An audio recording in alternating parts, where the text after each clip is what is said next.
My best friend vanished in the woods. Last night I got a call from his number. The chilling autumn air clung to me like a shroud, each gust of wind a mournful sigh whispering through the skeletal branches of the ancient trees.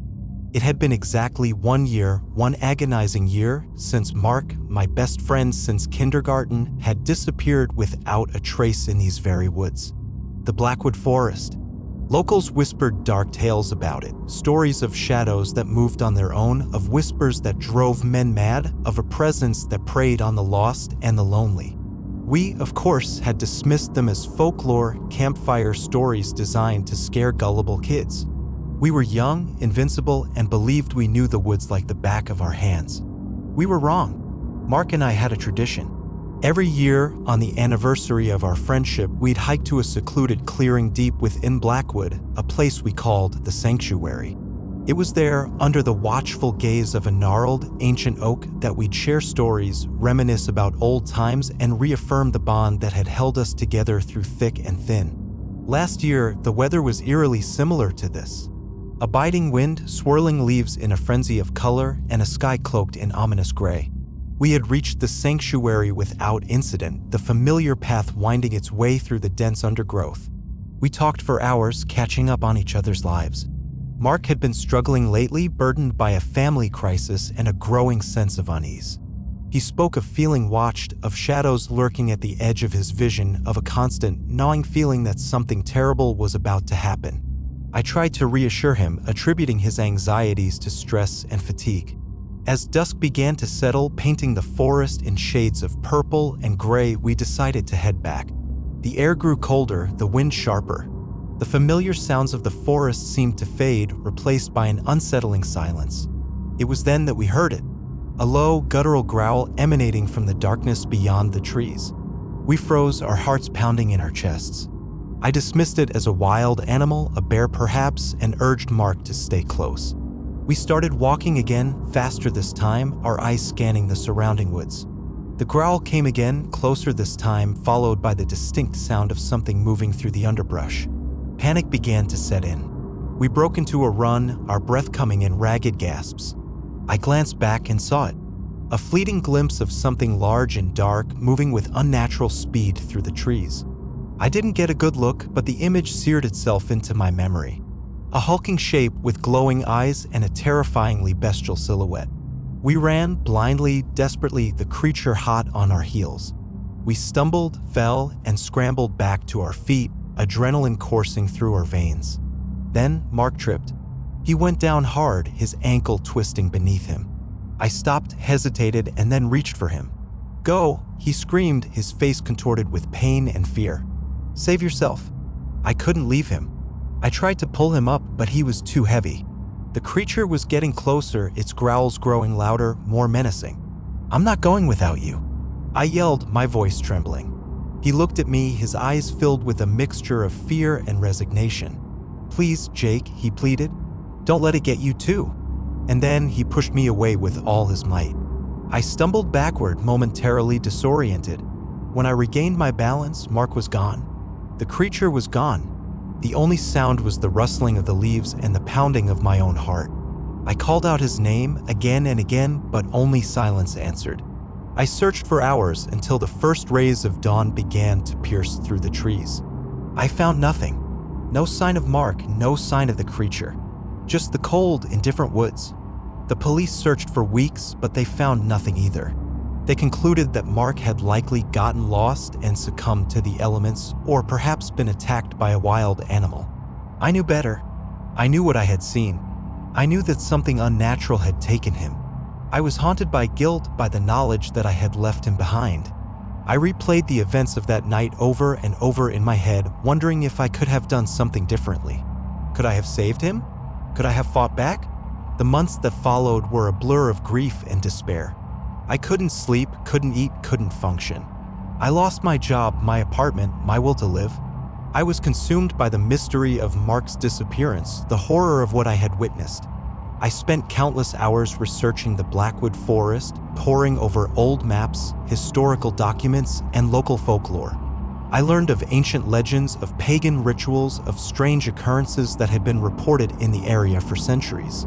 I discovered stories of a creature that the locals called the Blackwood Beast, a shape-shifting entity that preyed on human souls.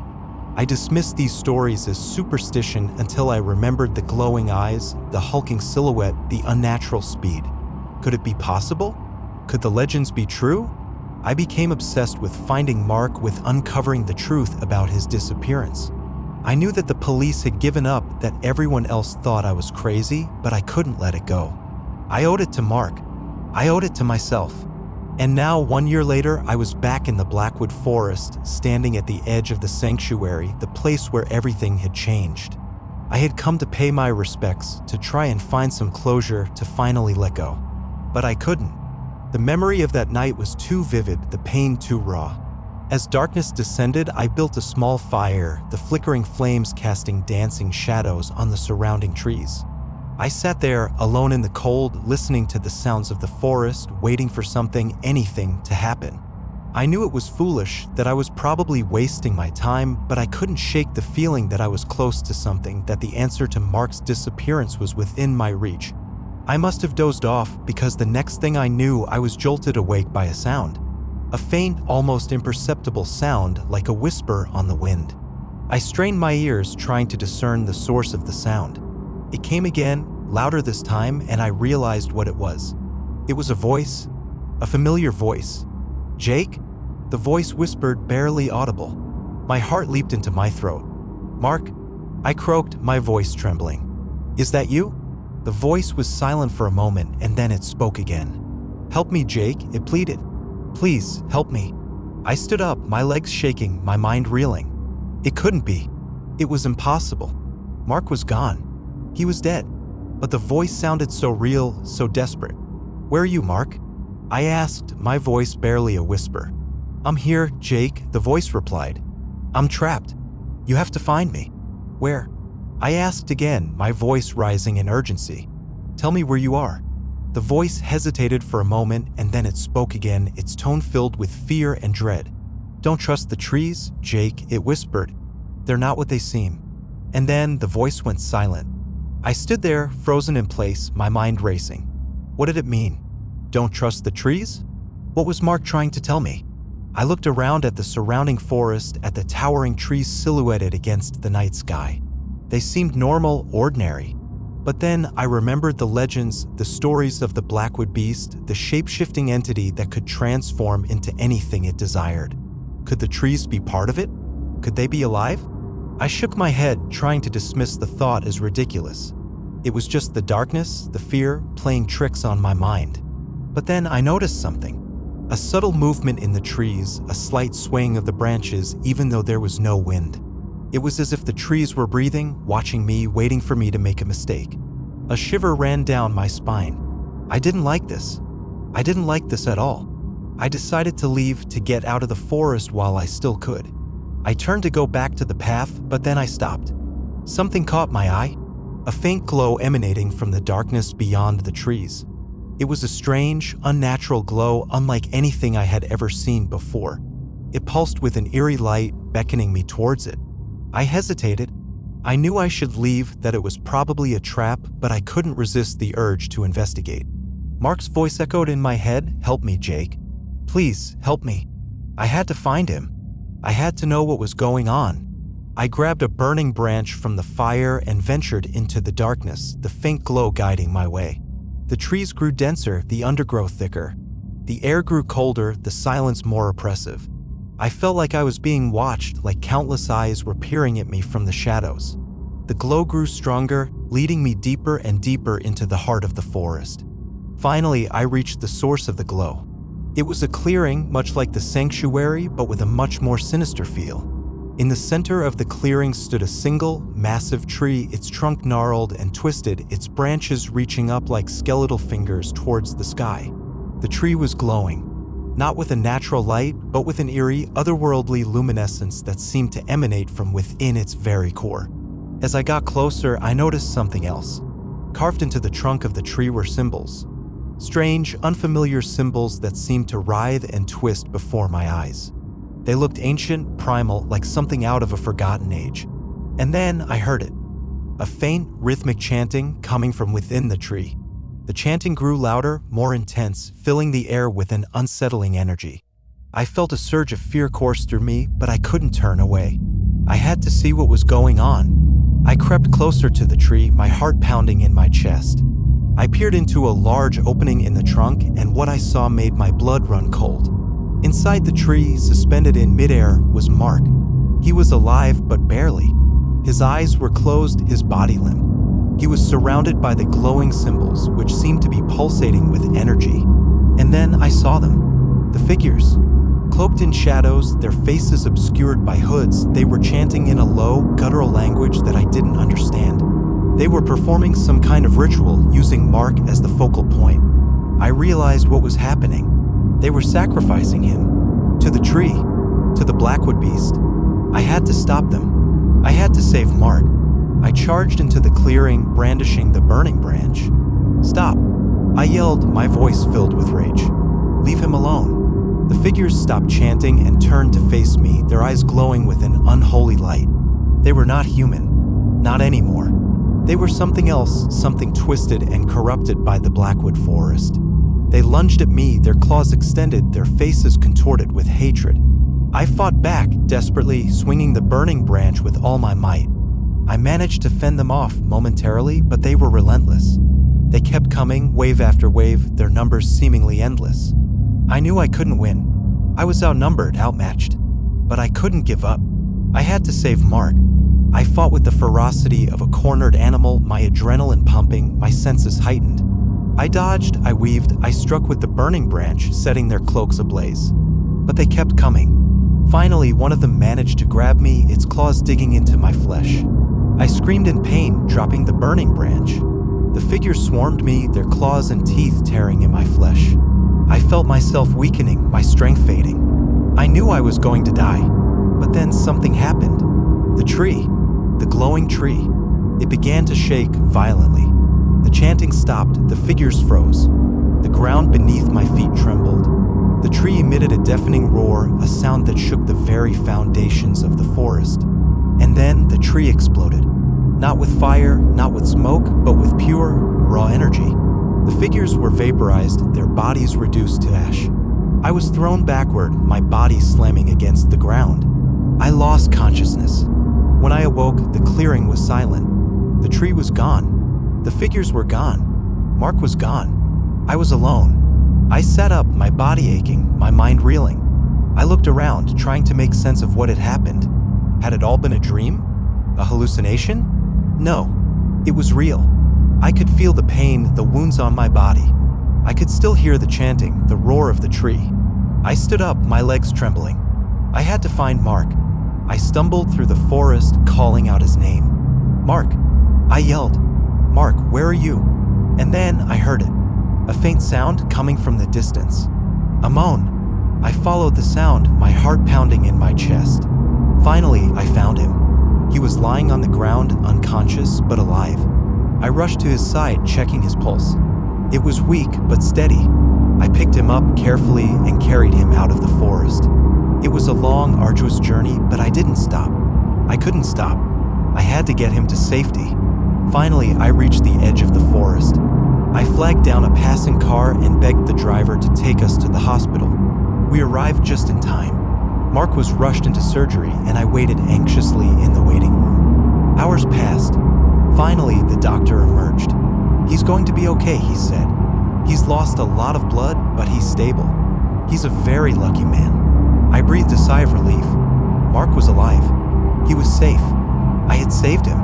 A week later, Mark was released from the hospital. He was weak, but recovering. I visited him every day, and we talked for hours. He told me everything that had happened to him while he was trapped in the tree. He said that the figures were part of a cult that worshipped the Blackwood Beast. They had been sacrificing people to the tree for centuries, hoping to gain its power. He said that the tree was a living entity, a conduit for the beast's energy. It fed on the souls of its victims, growing stronger with each sacrifice. He said that the tree had shown him visions, terrible visions of the beast's true form, a horrifying creature of shadow and darkness. He said that the beast was growing restless, that it was preparing to unleash its power upon the world. We knew that we had to do something. We couldn't let the cult continue their sacrifices. We couldn't let the beast unleash its power.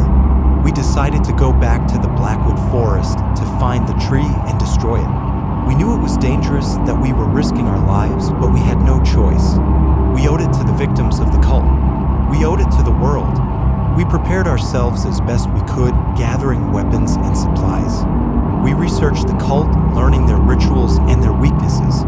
We trained our bodies and minds, preparing ourselves for the battle ahead. And then we returned to the Blackwood Forest. It was different this time. The trees seemed to be watching us, the shadows seemed to be moving on their own. The air was thick with an oppressive energy. We knew that we were being tested, that the beast was aware of our presence. We followed the path that I had taken the night Mark disappeared, the path that led to the clearing where the tree had stood. But when we reached the clearing, the tree was gone. There was nothing there but an empty space, a void in the forest. We were confused, disoriented. Had we come to the wrong place? Had the tree moved? And then we heard it, the chanting. It was faint but unmistakable. It was coming from beneath us. We looked down at the ground and we saw it. A faint glow emanating from the earth. The tree wasn't gone. It had gone underground. We knew what we had to do. We started digging, our hands and shovels tearing at the earth. The soil was loose and easy to dig, as if the earth itself was helping us. After several hours of digging, we reached the tree. It was massive, its roots spreading out like tentacles into the surrounding earth. The chanting was louder now, more intense. We could feel the energy emanating from the tree, a dark, malevolent force that threatened to overwhelm us. We knew that we had to destroy the tree, but how? We had no weapons that could penetrate its bark, no explosives that could destroy its roots. We were running out of time. The chanting was growing faster, the energy more intense. We could feel the beast stirring, awakening from its slumber. And then I remembered something. Mark had told me that the tree was a conduit for the beast's energy, that it fed on the souls of its victims. What if we could disrupt that connection? What if we could cut off the tree's source of power? It was a long shot, but it was the only chance we had. We decided to try and sever the tree's roots to cut off its connection to the earth. We started hacking at the roots with our axes, the sharp blades biting into the wood. The tree groaned in protest, its branches shaking, its leaves rustling. The chanting grew louder, more frantic. The energy intensified, threatening to overwhelm us. We pushed on, determined to destroy the tree, to stop the beast. We hacked and chopped, our muscles aching, our breath coming in ragged gasps. Finally, we severed the last of the roots. The tree shuddered, its branches falling limp, its leaves turning brown. The chanting stopped abruptly. The energy dissipated. The tree was dead. We stood there, exhausted but triumphant, gazing at the lifeless tree. We had done it. We had destroyed the tree. We had stopped the beast. Or so we thought. As we turned to leave, the ground began to shake. Violently, the earth cracked open, revealing a deep, dark chasm. And then it emerged. The Blackwood beast. It was even more terrifying than Mark had described. A hulking creature of shadow and darkness with glowing eyes and razor-sharp claws. It was immense, its body filling the entire chasm. It roared, a deafening sound that shook the very foundations of the forest. We knew we couldn't fight it. It was too powerful. We turned and ran, desperately, the beast hot on our heels. We ran through the trees, dodging and weaving, trying to escape its grasp. But it was too fast. It was gaining on us. We could feel its hot breath on our necks. We knew we were going to die. And then I remembered something. Mark had told me that the beast was vulnerable to light. It was a creature of darkness and it couldn't tolerate the sun. We had to get out of the forest to reach the open fields where the sun could shine upon us. We changed direction, heading towards the edge of the forest. The beast followed us, its roars growing louder, more menacing. We could see the sunlight filtering through the trees, beckoning us towards it. We ran faster, our hearts pounding in our chests. Finally, we reached the edge of the forest. We burst into the open fields, the sunlight bathing us in its warmth. The beast hesitated at the edge of the forest, its eyes squinting in the light. It roared in frustration, but it couldn't follow us. It was trapped in the darkness of the Blackwood Forest. We had escaped. We had survived. We had defeated the Blackwood beast. Or so we thought. The forest remained a dark stain on the world. The whispers continued, the shadows still moved, and the legends persisted. We knew that the Blackwood beast was not truly gone. It was merely dormant, waiting for its chance to rise again. And we knew that one day we would have to return to the forest to face the beast once more. Last night, the phone rang. I didn't recognize the number, but something compelled me to answer. "Hello?" I said, my voice trembling. "Jake?" a voice whispered on the other end. A voice I hadn't heard in years. A voice that sent a shiver down my spine. "Mark?" I croaked, my heart pounding in my chest. "Is that you?" The voice was silent for a moment, and then it spoke again. "Help me, Jake," it pleaded. "Please, help me." "Where are you, Mark?" I asked, my voice barely a whisper. "I'm here, Jake," the voice replied. "I'm trapped. You have to find me." "Where?" I asked again, my voice rising in urgency. "Tell me where you are." The voice hesitated for a moment, and then it spoke again, its tone filled with fear and dread. "The Blackwood Forest, Jake," it whispered. "It's calling me back." And then the line went dead. The chilling autumn air clings to me like a shroud. I know what I have to do.